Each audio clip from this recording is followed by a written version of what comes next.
No. Estimados, muy buenas tardes y bienvenidos a una nueva jornada de capacitaciones que hemos organizado en conjunto con el Ministerio de Salud, la Sociedad Chilena de Medicina Intensiva, a través de las plataformas de Hospital Digital.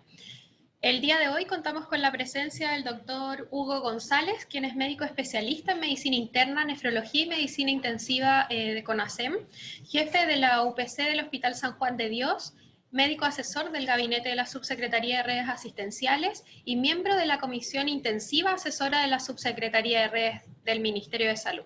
El día de hoy nos presentará el tema de cómo organizar mi unidad en situaciones de crisis y les recordamos que las preguntas las pueden ir haciendo alrededor de toda la jornada en el chat que tienen disponible en su link de Zoom. Estas se harán al expositor al finalizar su presentación.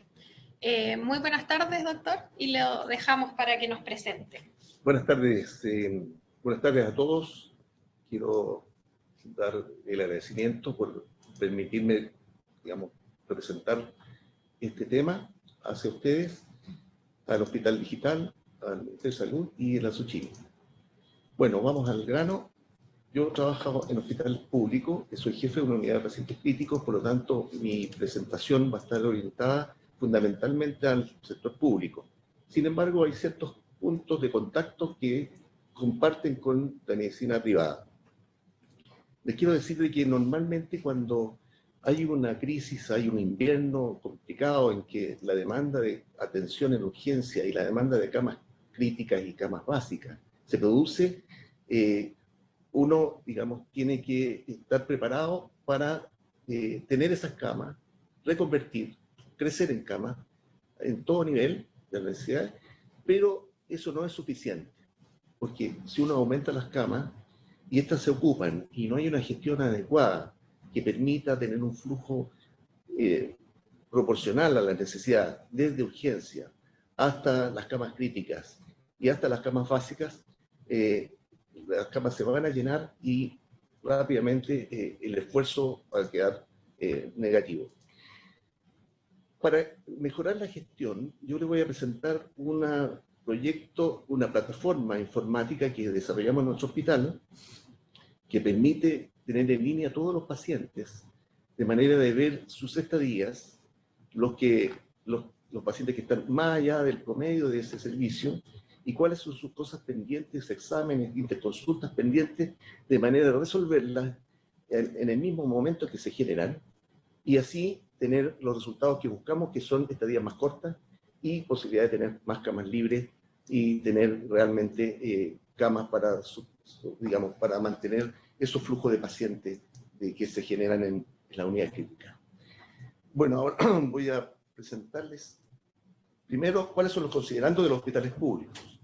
Los hospitales públicos, en especial los que tienen una emergencia, son los hospitales que tienen mayor demanda, mayor presión asistencial, tienen demanda especialmente en invierno y ahora con la COVID-19 con mayor razón.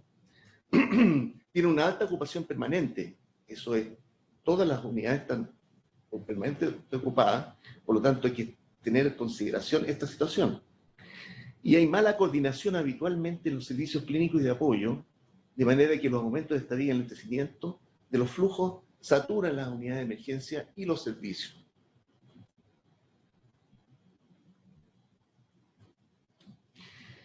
La saturación de la unidad de emergencia genera una mala atención. Tradicionalmente las unidades de emergencia no son consideradas como parte del hospital por los jefes de servicio clínico, por lo tanto funcionan aparte, no tienen la atención que corresponde desde el hospital interno. Y los jefes de servicio clínico no pueden revisar a todos los pacientes y ejercer los estudios de alta, porque un servicio de medicina con 120 o 130 camas no puede verlos todos los días. Y hay insuficiente desarrollo de la atención domiciliaria en muchos hospitales, lo cual también inhabilita el hecho de egresar pacientes que han terminado su evolución. En la agenda que voy a presentar, primero vamos a hablar de la reconversión y crecimiento de las camas críticas en mi hospital, la complejidad de distribución y el crecimiento progresivo en forma orgánica. Voy a presentarles la plataforma digital que va a generar la gestión que les mencionaba y hablar de gestión y eficiencia hospitalaria para tener más camas disponibles en forma permanente.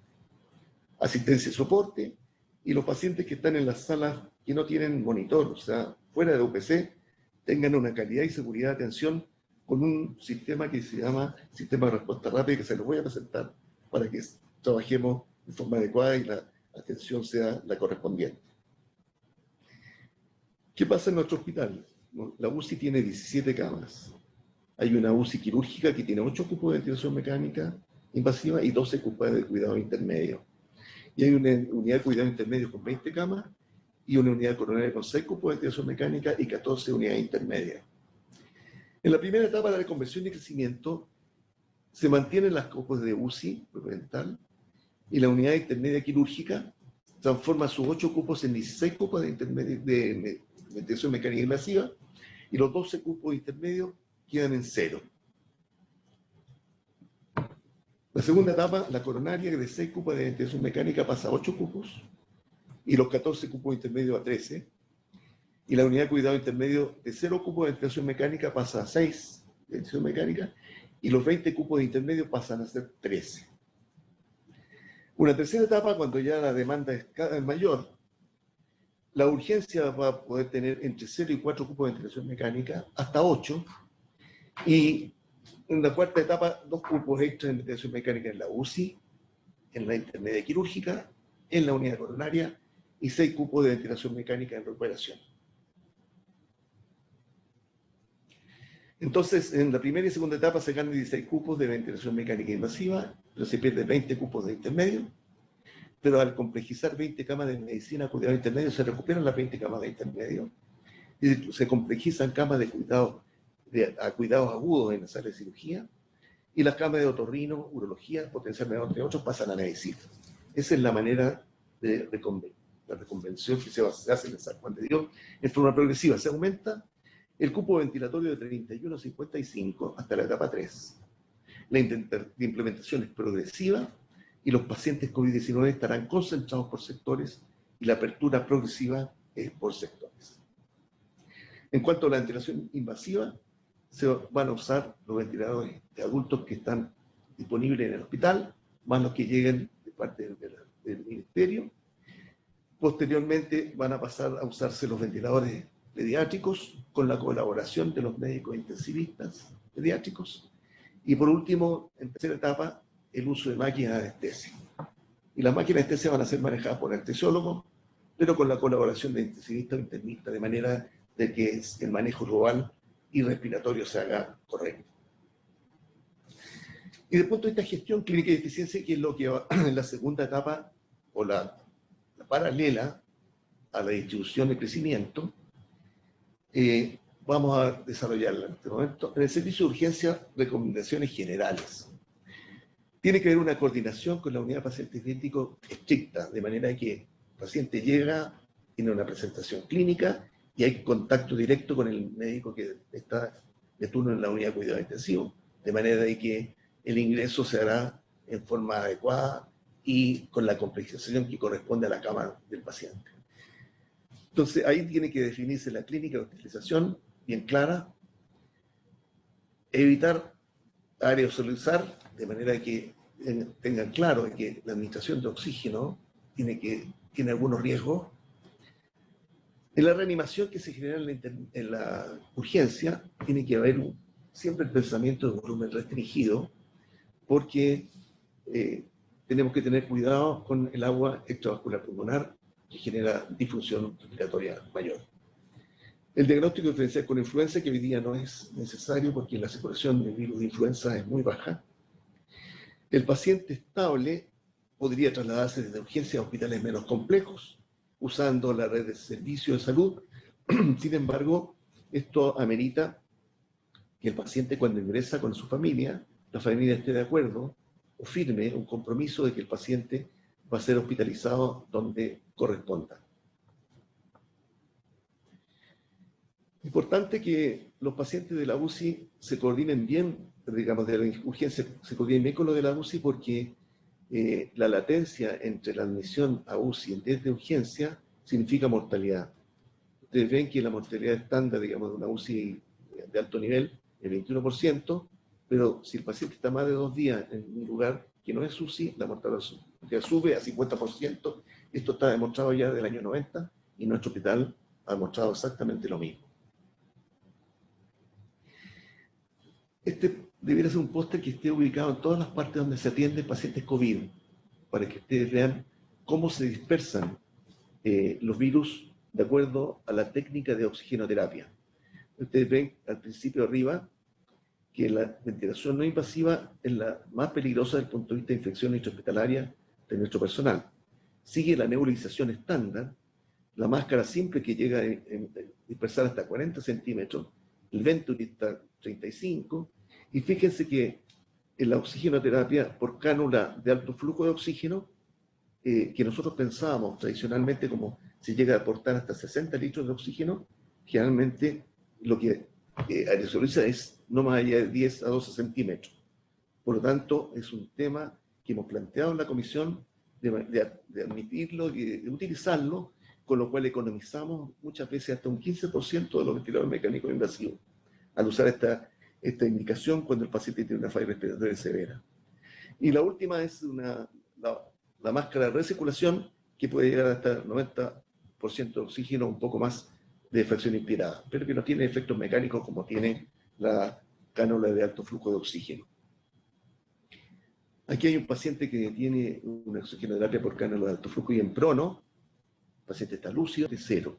O sea, esto hay que usarlo cuando el paciente tiene una falla respiratoria severa, que está al borde del ventilador mecánico, y usaríamos este sistema de oxigenoterapia con los resultados que pueden ser interesantes, porque se puede poner en prono, de cúbito supino, o incluso sentado al paciente, porque la tolerancia de este procedimiento es extremadamente buena. El Ministerio está viendo la posibilidad de adquirir más sets de manera de distribuirlos en los hospitales que tengan servicio de urgencia de adultos y que tengan mayor demanda. Otros tips ya cuando pasamos a hospitalización. La UPC tiene que tener una jefatura única, porque eso le da facilidad administrativa y de toma de decisiones. Las camas de UPC tienen que tener una relación 1:2, UCI-UTI, en especial en el crecimiento hay que observar esa relación, que es la que ha demostrado mayor eficiencia. En el área médico-quirúrgica, las camas medias y básicas, de repente nosotros vamos a sacar enfermos con alguna mayor velocidad, que podría implicar de que haya pacientes que están de riesgo, y estando de riesgo tenemos que detectar esos pacientes que se empiezan a complicar, y más adelante en la presentación les voy a mostrar un score de precoz de detección de complicaciones, de manera que los pacientes que están en el área médico-quirúrgica sin monitor tengan la atención adecuada y se diagnostique precozmente. En cuanto a visitas médicas, tienen que ser diarias en la UPC, por muchos motivos, digamos, hacer aportes, digamos, diagnósticos, terapéuticos, o ver si las posibilidades de retiro del ventilador mecánico que va a generar, digamos, una cama UCI en ese sentido. Y visita diaria en el área médico-quirúrgica, que va a ser en los pacientes de mayor riesgo, porque generalmente los servicios de medicina tienen más de 100 pacientes y no podían pasar la visita diaria allí. Entonces tiene que uno clasificar a los pacientes de mayor riesgo y pasarlos a ver de manera de optimizar su atención. Visita médica en la unidad de emergencia, en la cual se puede anexar, digamos, la asistente social, incluso hasta el abogado, para ver cuál es la situación de ese paciente y la familia, para tener un mejor conocimiento de su entorno y tomar las mejores decisiones y saber que el paciente cuando esté de alta puede llegar a su casa. Visita médica los fines de semana con propósito de generar altas. Hay muchos hospitales que trabajan de lunes a viernes y las altas son muy pocas los fines de semana y no se entiende eso, porque las unidades críticas trabajan de lunes a domingo. Ingresan los pacientes en cualquier momento y por lo tanto los pacientes que van terminando su evolución tienen que ir a salas intermedias y posteriormente a salas básicas. Entonces, tiene que haber visitas los fines de semana por una persona competente, respetada. Y la reunión diaria de distribución del equipo de gestión de pacientes, que se hace todos los días de manera de distribuir bien las camas disponibles y priorizar los pacientes que las requieran más precozmente. Le voy a mostrar el Comité de Eficiencia del Hospital San Juan de Dios, que es una plataforma informática que se inició en diciembre del 2019, pero a raíz del COVID-19 partimos en forma eficaz desde fines de enero. Es una plataforma digital que tiene un informe diario de los pacientes con su estadía, sus exámenes o procedimientos que están pendientes. Entonces, los servicios clínicos y de apoyo deben priorizar a los pacientes hospitalizados, con lo cual los pacientes tienen una óptima atención en el proceso de hospitalización, con un flujo de pacientes adecuado para ejecutar el plan diagnóstico terapéutico, incluso planificar el alta. Eso es un cambio importante en el paradigma de atención hasta hoy día. Esta gestión clínica se hace en la plataforma informática, se llama San Juan Digital, es un desarrollo local, soporte técnico inmediato, pero les quiero decir en este momento, y luego les voy a mostrar los resultados, que esta plataforma puede ser copiada en cualquier hospital que lo requiera. Estamos trabajando con la DIGERA para ver cómo lo podemos hacer, instalarlos, de manera en que trabajemos todos de la mejor manera para que los pacientes tengan la mejor atención. Los objetivos son aumentar los egresos hospitalarios, como mejorando la gestión y integrando los servicios clínicos y los servicios de apoyo clínico. Eso genera aumento del egreso hospitalario. ¿Por qué? Porque los pacientes en el centro, que tienen mayor estadía, saturan los servicios hacia abajo, saturan los servicios de urgencia al lado izquierdo, y al lado derecho aumentan los eventos adversos, que tiene dos conclusiones. Uno, aumenta la mortalidad, y segundo, aumenta la estadía aún más. Y eso, hablando económicamente, aumenta los costos de operación. Ahora es un indicador de eficiencia de la estadía hospitalaria, y tiene que haber un uso ágil de los servicios. Es cierto que hay que lograr mayor eficiencia, pero sin afectar la calidad de atención. Por eso es importante que los pacientes que están en lugares que son de mayor riesgo sean atendidos de la mejor manera. ¿Cómo se hace esta gestión clínica a través de la plataforma informática? Normalmente hay una entrega de turnos digital en todos los servicios en las mañanas, de manera de que los médicos que hagan la entrega de turno informan de la estadía, los procedimientos, imágenes, informes, interconsultas que están pendientes. Y eso está disponible, y ya lo voy a mostrar cómo se hace. Y la idea es motivar al resto de los jefes de servicio para revisión permanente de cada una de sus unidades, sobre todo que se están observando qué está ocurriendo con los pacientes donde estén. Este es el San Juan Digital, en que uno ve, aplica en su página los reportes, se ingresa al lado derecho a la gestión hospitalaria, y ahí aparecen los servicios. Y uno aplica un filtro al lado derecho en verde, le pone los días que correspondan al promedio necesario para ese servicio, y aparecen todos los pacientes que tienen más días del filtro. Inmediatamente aparecen los pacientes que tienen cosas pendientes: ecocardiograma, interconsulta, laboratorio, resonancia magnética, procedimientos quirúrgicos, etc. Esto está precodificado de manera que el médico que está haciendo la entrega de turno solamente pincha lo que está pendiente. Y ahí aparece todo, y aquí tenemos un ejemplo. Por ejemplo, está el servicio de neonatología. Fíjese bien, 25% de los pacientes que tienen más de 10 días tenían interconsultas pendientes, 10% de examen de laboratorio, 7% ecocardiograma, gastrostomía, etcétera, eco de abdomen. O sea, estas cosas tienen que resolverse. ¿Y cómo? Se analiza diariamente los datos. Es muy fácil de usar porque en minutos tienen la información. Y además les quiero decir de que no es necesario ni siquiera tener esta plataforma digital tan digamos, compleja. Puede ser solo una planilla Excel.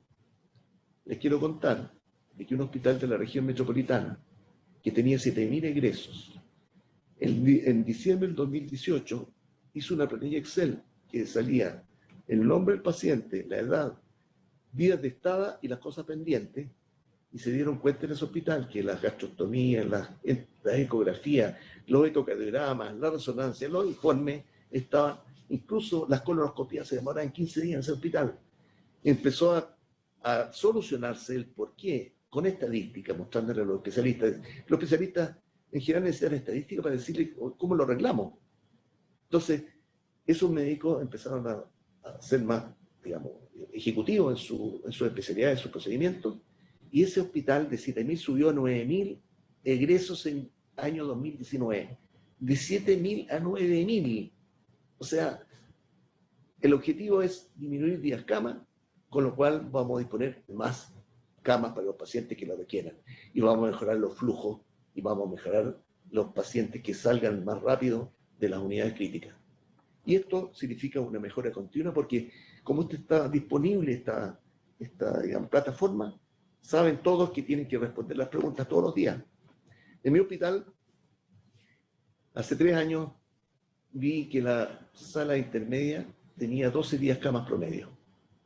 Entonces, hablé con la jefa de la unidad, pasamos visita todos los días ahí. La pregunta es, ¿qué pasa con este paciente? ¿Por qué está aquí? Me dice, está estable, pero le falta el eco, le falta el escáner. Bueno, ¿y cuándo tiene hora? Día lunes, el escáner está para el jueves. Y este paciente que le falta poner un pigtail, porque tiene una neuropatía obstructiva, es que no han tenido para allá en los urólogos y hace 3 días que no podemos. Entonces, ¿qué hice? Hice yo. Empecé a llamar a las personas involucradas, a los urólogos, a los radiólogos, a los cardiólogos, los ecocardiografistas, etcétera, para que se acercaran al tiempo cero de hospitalización. ¿Y qué ocurrió? Que a los 3 meses, de 12 días bajamos a 5 días. 5 días camas promedio. Este día. Ustedes dirán, ¿eso fue transitorio? No, hace 3 años que son 5 días. Y esos 3 años, ¿qué pasó? De 1 a 2 días de camas disponibles que tenía la unidad intermedia, hoy día tiene 5 camas promedio que entrega a los pacientes que lo requieran.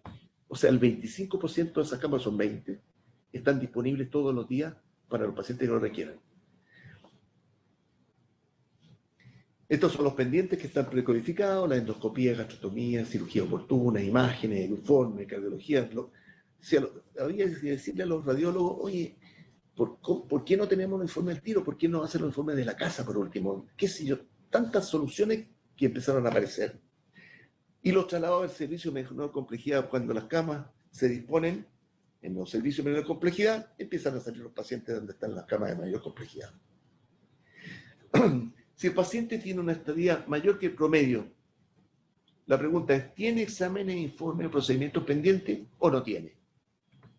Entonces la dirección, que va a estar informada de esto, tiene que resolver estos problemas y citar al responsable y decirle que a los ecocardiografistas, por ejemplo, ustedes tienen 20%, 10% de exámenes pendientes, con lo cual los pacientes no se han podido mover de donde están. O el radiólogo, oye, los informes llegan 3 días después de tomar el examen. Y aquí está la estadística. Entonces, con estadística, los jefes de servicio de apoyo se van a dar cuenta que es posible hacer cambios y disminuir la estadía y aumentar los egresos. Es también responsabilidad de la dirección para que con esas estadísticas incite a todos los servicios de apoyo a colaborar. ¿Cuáles son los resultados de esta plataforma? Se mejoraron la realización de interconsultas, exámenes con servicios conflictivos, le llamamos conflictivos porque se demoraban. Cirugía, urología, cirugía vascular, cardiología, imágenes, eran los servicios que más se demoraban en resultados o realizar esas interconsultas. Se realizaron gestiones para priorizar otras prestaciones. Por ejemplo, se le preguntó a los cardiólogos, ¿por qué no se hace el ecocardiograma? Porque nos falta ecocardiografista, nos falta ecocardiógrafos, etc. Y se buscó la solución para que esos exámenes que son prioritarios, se hagan el primer día. Y por supuesto que cuando el paciente no tiene ninguna cosa pendiente, o sea, está ahí, se pregunta por qué está ahí. Muchas veces los pacientes están con tratamientos, digamos, que están en medio tratamiento, que son endovenosos, y se podría perfectamente llevar a su domicilio y terminar su tratamiento allá. Hay pacientes sociosanitarios que a veces llegan a ser un 10% de las camas básicas, que podrían buscarse otras soluciones, porque ellos están en hotelería, no están en tratamiento. Y la idea también que se ha logrado es conversar que los pacientes quirúrgicos que están con BAC se está tratando de llevar a atención domiciliaria con capacitaciones de enfermería. O sea, todos estamos trabajando para que los días camas sean los más breves.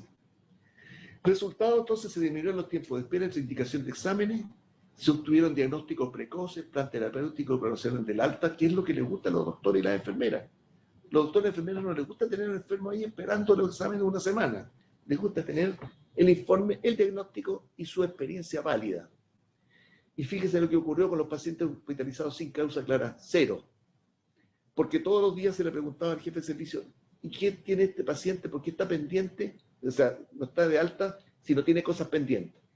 Y los jefes de servicio, cuando escuchan esto, tienen que dar más de sí, para buscar soluciones.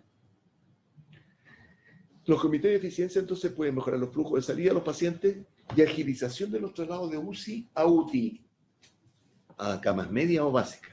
Pero cuando trasladamos a camas medias o básicas sin monitor, hay que tener claro que tenemos que tener un sistema ágil que genere mayor control y seguridad.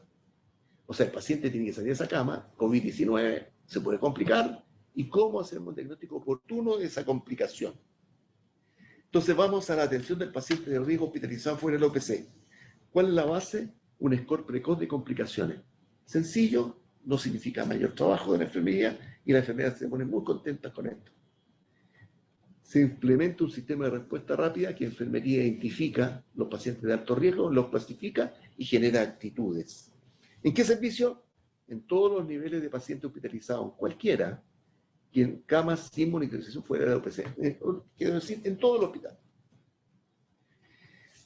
¿Cómo evaluamos a estos pacientes con estos 7 puntos? Uno dirá, ¿mayor trabajo? No, más seguridad nomás. 2 o 3 minutos más por paciente y nada más. Evaluando la frecuencia cardíaca, la frecuencia respiratoria, la saturación de oxígeno, la presión arterial, el nivel de conciencia, temperatura y si requiere o no requiere oxígeno. Entonces, estos 7 puntos van a tener una escorificación. Entonces, analizando los 7 puntos fisiológicos, si el paciente está en la columna verde, que da un puntaje 0, tiene respiración 12 a 20, más de 96 de saturación, no requiere oxígeno suplementario, tiene menos de 38 grados, tiene entre 101 y 179 de presión sistólica, su pulso es 51 hasta 90, y está alerta, el paciente va a tener puntaje 0, es un paciente estable. Pero si se inclina hacia el lado izquierdo o al lado derecho, vamos a tener puntos que va a clasificar la gravedad o la complicación que está teniendo ese paciente, pero de forma oportuna. Así que si el paciente tiene 0, el control habitual de enfermería cada 8 horas, y sabemos que ese paciente está estable en forma permanente. Si el paciente tiene un score 1 a 4, si es 1 a 2, se baja el monitoreo cada 6 horas, si es 3 a 4, se baja cada 4. ¿Por qué? Porque esto forma parte de la evolución cercana de ese paciente por si tiene una evolución hacia la etapa superior, digamos, de gravedad. Entonces, esa es la conducta de enfermería. Hasta ahí llega enfermería con sus controles.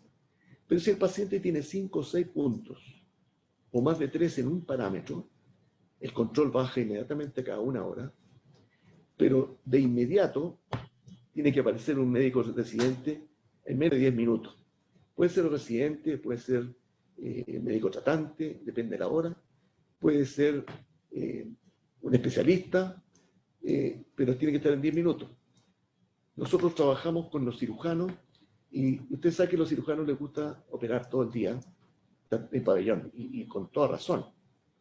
Y por lo tanto, las enfermeras de cirugía, digamos, no tenían rápidamente un médico cirujano cercano porque están en pabellón. Y eso era un problema.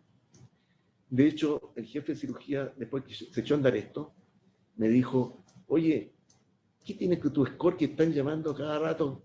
Me están llamando cada rato por los enfermos. Yo le dije que lo felicitaba porque eso significaba que están diciéndote que hay que ir a ver ese enfermo en 10 minutos. Entonces después hice una presentación de cirugía y estuvieron todos de acuerdo porque eso genera seguridad a sus pacientes y cuando uno da seguridad, los resultados son óptimos para todos los especialistas y los encargados. Entonces se ajusta la frecuencia de control de los signos vitales y si el paciente tiene 7 o más, la vigilancia es continua hasta el traslado. Ese enfermo requiere intensivo. En principio, siempre que sea recuperable, porque hay pacientes que no son recuperables por su patología y por lo tanto el manejo puede ser solo proporcional. Y eso, manejo proporcional, requiere un intensivista, un tratante, un residente que estén de acuerdo para tomar las decisiones. Si el paciente es recuperable, como la mayor parte de las veces va a ser, el médico residente va a estar ahí al lado hasta que él se traslade de la UPC, y si estamos trabajando con gestión adecuada, con flujo de pacientes adecuado, es probable que la salida del paciente que está ocupando la UCI sea más rápida y el paciente llegue cuanto antes a ese lugar, que corresponde en forma proporcional a su gravedad. Eso es lo que yo quería comentarles de nuestro trabajo en nuestro hospital. Estamos contentos y satisfechos por lo que está haciendo. No solamente hemos aumentado las camas, no solamente hemos complejizado camas, tenemos más ventiladores mecánicos preparados, pero además estamos gestionando de manera que los pacientes estén el menos tiempo posible y que además tengamos seguridad en los pacientes que están en lugares donde hay mayor riesgo, fuera de OPC, que no tienen monitor. Muchas gracias. Perfecto. Muchas gracias, doctor. Tenemos algunas preguntas en los chats que nos dicen: ¿en las reuniones diarias incluyen al equipo de enfermería o a otros profesionales de la salud? Efectivamente. En las reuniones de urgencia, en general en mi hospital había un representante de la UPC, una representante de la unidad intermedia, o un representante, digamos, de medicina, un representante de cirugía, un asistente social, y habíamos pedido que se integrara un abogado porque muchas veces los familiares dejan a las personas mayores y nos hacen responsables en el momento del alta posterior. Así que todas esas cosas tienen que ser resueltas. Además tiene que haber alguien de hospitalización domiciliaria, con lo cual en el mismo momento se genera la posibilidad de urgencia mandar a domicilio a ese paciente con los cuidados que corresponden. Perfecto. Nos dicen también, ¿se trabaja en conjunto con el equipo de gestión camas? Absolutamente. Gestión Cama también está presente en esa reunión, y ellos, después hay una reunión en que participan todos los que son responsables de sus camas, y se van priorizando los pacientes que van llegando a la cama que corresponde a la gran complejidad que corresponde al paciente. Perfecto. Nos dicen ¿qué formación debe tener el encargado de realizar el seguimiento de la eficiencia de gestión? Si tiene que ser un médico con formación en gestión, una enfermera con formación en gestión, o algún estadístico, el comité de gestión cama. ¿Qué formación necesitamos? Básica. O sea, puede ser un médico idealmente, puede ser una enfermera, puede ser un estadístico. Lo importante es que esos datos, porque aparecen automáticos, o sea, usted pone el filtro en 10 días, en 7 días, inmediatamente aparece el grupo de pacientes que están más allá de esos números de días y los problemas que tiene. Y eso se informa a la dirección para que tome las decisiones correspondientes para acortar y solucionar las cosas pendientes. O que la dirección le pregunta a ese jefe de servicio, cualquiera sea, le pregunte: doctor, este paciente no tiene cosas pendientes, ¿y qué es lo que pasa con él? Entonces tiene que haber una respuesta. O el paciente es sociosanitario, o el paciente está en tratamiento no terminado, y de repente aparecen otras, o de repente los familiares nos deben buscar. Y ahí está el abogado que tiene que llamar, sobre todo a los hijos que tienen alguna responsabilidad legal frente a los padres. Así que el abogado tiene un rol que cumplir. Perfecto. Nos preguntan también cómo se trabajó en la implementación del score que nos mostró, en la aceptación de esto, en los costos, la integración del personal, cuánto tiempo duró, en el fondo, un poco contarnos el proceso de la experiencia.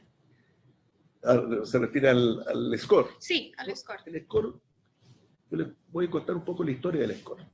Esto nació en el año 1995 en Australia. En Australia, el doctor Belomo revisó los pacientes que tenían paros cardíacos en lugares donde no había cuidado crítico. Y se dio cuenta que había un montón de pacientes que tenían paros cardíacos y que, analizando las 8 horas previas, se dieron cuenta de que los pacientes estaban avisando con elementos fisiológicos que se iban a parar. Entonces organizó un sistema que ponía un médico y una enfermera que, cuando el paciente tenía ciertas características, por ejemplo, estaba raro, tenía fiebre, taquicardia, disnea, desaturación, en un póster puesto en todas partes, cualquier persona podía llamar a ese doctor 7777, y el doctor iba a ver el enfermo. Pero eso tiene un costo. Tiene 6 residentes, tiene 4 por lo menos enfermeras, todos capacitados, cargos que son y especialidades que son difíciles de encontrar.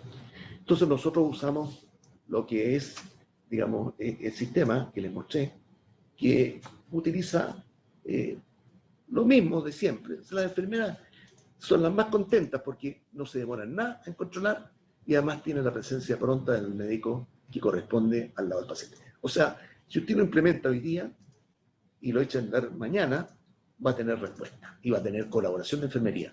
Ahora, esto significa indudablemente que debe ser, bueno, está en toda la bibliografía que ustedes lo van a ver.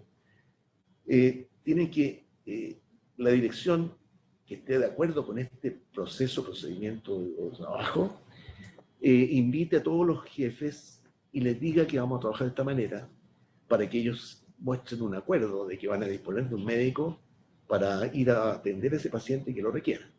Eso toma un tiempo, varias reuniones. Yo quiero contar que hice una reunión en mi hospital en que estaban todos los jefes de servicio y entraron la gente de los gremios. Había un enfermero y había otra persona, un auxiliar. Y terminada la presentación me dijo, doctor, una vez más nos van a poner más trabajo y nosotros que tenemos el personal justo vamos a trabajar de más y todas las cosas. Y yo le dije, a ver, volví al plan de positivo de los 7 puntos. Y le dije yo, a ver, le dije, ustedes controlan la presión, saturación, 2 minutos más. Usted me dice que no hacen esto, porque si no hacen esto, me está dando susto. Y no lo harán más. Entonces, yo les quiero decir que este es un sistema sencillísimo, pero da una seguridad extraordinaria y una integración de enfermería, médico y servicios. Perfecto. Con respecto un poco a la pregunta anterior acerca del SCORT, nos preguntan si este se modificó en algún aspecto en contexto de los pacientes COVID-19.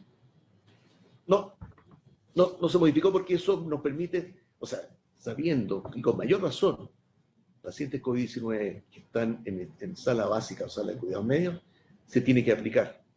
Porque al aplicarse nos vamos a dar cuenta que estos enfermos de repente en horas se empiezan a complicar. Y hay que detectar esa complicación a tiempo. Y echar a andar todo el sistema y generar las conductas que se esperan. Perfecto. Y una pregunta, la verdad, para finalizar la jornada. Nos preguntan si existe alguna comunicación con los equipos de atención primaria de la salud, como para el seguimiento de los pacientes post-alta o que tengan sospecha con COVID-19 en general. Bueno, siempre hay una respuesta, una epicrisis y unos consejos que correspondan al manejo posterior. Ahora, digamos, relación directa, telefónica, no lo conozco. Sí, en mi hospital hay un servicio, digamos, se llama de medicina interna abierto, en que los médicos o enfermeras, lógicamente los médicos de atención primaria, si tienen una complicación grave, tienen 2 alternativas. Una, mandarlo a urgencia, y la otra, mandarlo en consulta al policlínico de medicina, que se llama, que hay varios médicos con becados, etcétera, que están atendiendo con toma de exámenes y que permite, digamos, resolver algunas cosas de pacientes que debían ser atendidos y que seguramente no tienen hora oportuna en algunas especialidades. Eso es la relación que tiene este hospital, que a mí me encanta el servicio de polimedicina porque tiene una alternativa a los pacientes que no están críticos, o sea, estamos hablando de los C5, C4, y que en los servicios de urgencia no los atienden porque son, digamos, no complejos, y está esta oportunidad en los servicios de medicina, policlínico de medicina, que da esa alternativa, por supuesto, que es una alternativa que tiene un máximo, pero puedes estudiar paralelamente al enfermo y en 2 o 3 sesiones está resuelto el problema habitualmente. Perfecto. No sé si quiere darnos algunas palabras de cierre final, algunas recomendaciones a los profesionales que nos están viendo. Sí, volver a repetir lo que dije inicialmente. Todo lo que signifique crecimiento de camas, reconversión de camas, complejización, tiene que ir de la mano con gestión clínica, con integración de todos los servicios, porque de lo contrario se van a llenar las camas y hasta ahí vamos a llegar al mismo tracto. Así que yo les sugiero que vean la posibilidad de tener una plataforma informática que nos permita ver el paciente que está más tiempo del que corresponde y que tiene cosas pendientes para que lo resuelva la dirección o los mismos jefes de servicio. Yo quisiera decirle que eso es fundamental. En la Dijera estamos trabajando para ver la posibilidad de, porque la dirección está de acuerdo del hospital, de poder masificar esto, porque es tan sencillo, tan fácil, y los resultados están a la vista, que daría mucho gusto, y a mí personalmente, compartirlo. Ahora, si no es posible, solo una planilla Excel, que alguien la llene todos los días, eso sí, y le ponga los pendientes. Puede ser la enfermera. Eso significa ya digitación. En el caso nuestro, el médico cuando está entregando el turno tiene la obligación de digitar eso porque aparece como formando parte de la entrega digital del turno. Así que yo le diría gestión. Y si usted tiene facilidades, rapidez y está sacando enfermos más rápido, de repente algunos que no están terminados hacia cama básica, integre el sistema de score precoz de complicación. Sencillísimo, está en la bibliografía, hay un libro de eso, así que le recomiendo que esto funcione para el beneficio del paciente y de ustedes mismos. Perfecto, le damos gracias al doctor Hugo González por habernos hecho esta presentación el día de hoy. Los dejamos cordialmente invitados a participar activamente en estas jornadas, que probablemente nos vamos a extender durante algunos días de mayo también, de lunes a viernes a las 12 horas. Y específicamente mañana los invitamos a participar de un simposio que realizaremos de ventilación mecánica no invasiva en el contexto del COVID-19 con importantes invitados, entre ellos el doctor Tomás Regueira, el doctor Orlando Díaz, la enfermera Estefi Avendaño y algunos kinesiólogos también como Rodrigo Adasme y Roque Basualto. Así que los dejamos cordialmente invitados a conectarse y a seguir siendo parte de la educación y formación continua para profesionales de la salud en contexto de esta pandemia y la formación específica en las unidades de paciente crítico. Muchas gracias y buenas tardes.